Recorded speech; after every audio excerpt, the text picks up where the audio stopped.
We are. Now, melanin is commonly associated with your color of your skin, and that's what gives your skin its color. We call that pigment, melanin. But it's also in your nervous system, which causes you to transmit information faster and to store more information than any other race. And it's also in your bones, which cause you to retain more minerals than any other race. And, of course, it's in your muscles that cause you to have what we call fast twitch reaction. You have a faster reaction time. And you have more vitamins and minerals in your muscles than any other race.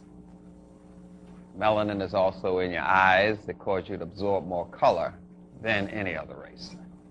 And, of course, it's in your ears, and you absorb more sound. So you will see colors differently than anybody else, and you will hear differently. So therefore, your music will always be different. You always put together colors differently.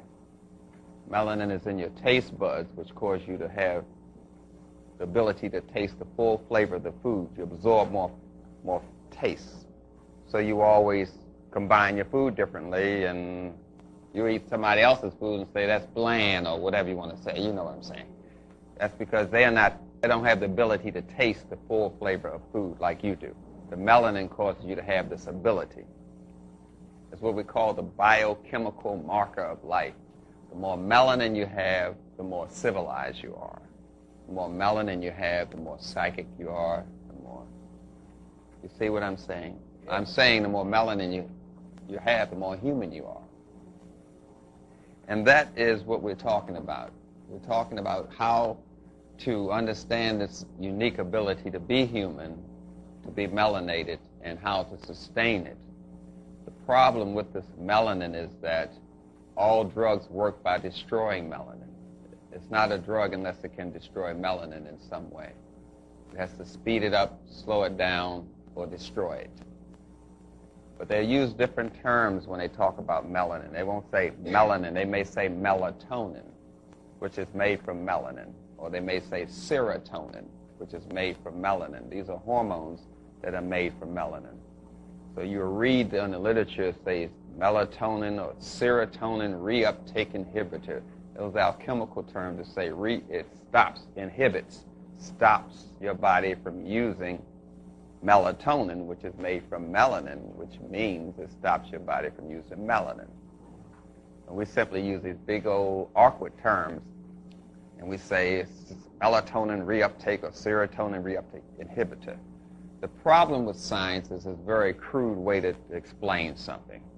That's the problem with science. It's very crude. You can arrive at truth quicker with your spirituality than you can with some science. I'll be clear on that. Science is a very awkward and crude way to explain something because you have all these dumb formulas and stuff to move around, and then you got to use this foreign language, Latin, and all this kind of stuff that we get into. Then when we try to explain something to you, we wonder why you don't understand. Because it's a very crude way to explain things. But don't get lost in this jargon of science that I may use. Just simply remember that you cannot have science without culture. Culture precedes everything. It precedes everything. You can't have science without culture. You can't have biology without culture. You can't have a relationship without culture. You don't know the words to use. People are classified by their culture. We call it gender. So you have a sex, male and female, but gender says that men have short hair, women have long hair. Women wear a dress, men wear pants. That's what we call gender. So gender helps you to even see the other sex. You can't relate to them without this gender stuff. Men are supposed to do this. Women are supposed to do that. That has nothing to do with nature. That's just gender. And gender you get from your culture. Your culture allows you to see each other, to hear each other, and to relate to each other. And culture is a combination of how you are chemically. So you would always have a different culture because your chemicals in your body are different because of the melanin. We're back to the melanin again, which times how you grow. It tells you your body, say, now you're supposed to be a teenager. Now you're supposed to have pubic hair. Melanin does that. It times just the cycles in your life.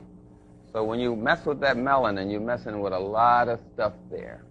You're messing with the cycles of the person, the rhythmicity of their body. You're messing with the digestive system, the reproductive system. You're messing with that melanin because that's the biochemical key to life. That's how you measure the age of a mummy. That's how we measure the age of your brain, how much melatonin is in it. It's the chemical key, but we don't use this word too much in science, probably because it will lead to black people. So we don't want to lead any information to black people because we want to establish that black people are dumb.